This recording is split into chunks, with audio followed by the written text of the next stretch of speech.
Hello, help keep these videos free, current, and available for every student. Consider supporting by scanning the QR code to contribute. Any amount helps. Thank you.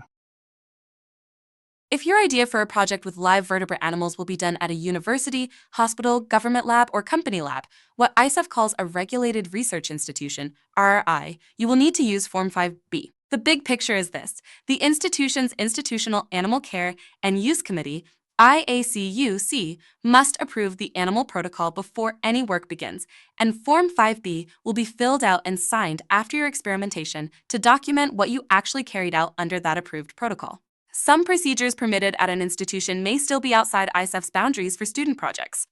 Institutional approval is necessary, but ISEF eligibility also matters. That is why SRC review and a fully completed 5B packet will be essential. Also, new this year in the current ISEF rules, cephalopods like octopuses, squids, cuttlefish, and nautiluses are now treated the same as vertebrate animals for project approvals and welfare requirements. That means if your study involves a cephalopod, whether it's an octopus behavior maze, a squid learning task, or cuttlefish color change observations, you'll follow the vertebrate animal pathway, Form 5A for school, home, field settings, or Form 5B with institutional approvals at a regulated research institution.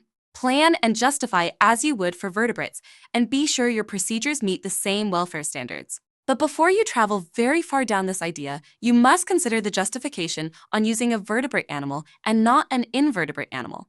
The IECC says you must consider the 3 R's. They are replacement.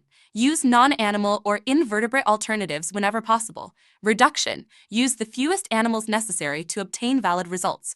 Refinement. Minimize pain, distress, discomfort, and improve welfare with good care, housing, and humane procedures. ISEF rule directly addresses many more specific details in the rule document pages 10 through 12. You need to look at these pages before you consider a vertebrate animal project. You will start by matching your paperwork. The qualified scientist or principal investigator will write your name or your team names and the exact project title. Then they will record the title and protocol number of the IACUC-approved project you will work under. Keeping those details identical to your other forms will prevent delays later. Next, you will list the species and the number of animals you plan to use. Be specific, since reviewers will need a clear picture of scope. Then comes the narrative of your role. The qualified scientist will describe what you, the student, will actually do, procedures you will perform, the equipment you will use, how you will be supervised, and the safety precautions that will be in place. This section will make your independent contribution and the oversight very clear. There will be an important welfare checkpoint. The form will ask whether there is any weight loss or the death of any animal during the study. If that happens, the lab will need to attach a letter from the qualified scientist, direct supervisor, or veterinarian explaining what occurred and the results of the investigation. This documentation will be required for SRC review before competition. You will also answer whether your project will involve tissues. If so, you will need to include additional forms, 6A for potentially hazardous biological agents, and 6B for human or vertebrate tissues. Training will also need to be documented. You will list the laboratory training you receive, with dates such as animal handling, biosafety, chemical hygiene, and instrument training. You must attach the IACUC approval from the institution. This will need to be the actual committee approval, not just a letter from a mentor or principal investigator.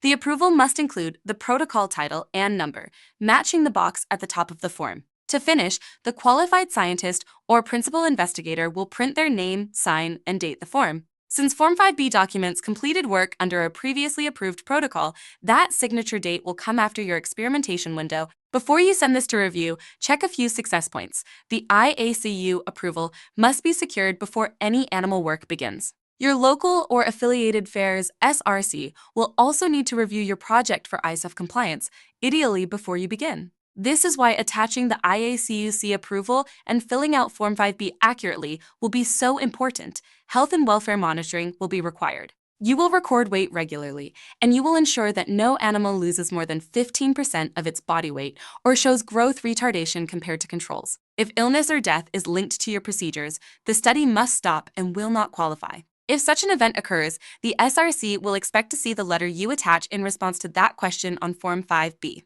Finally, remember that some procedures permitted at an institution may still be outside ISEF's boundaries for student projects.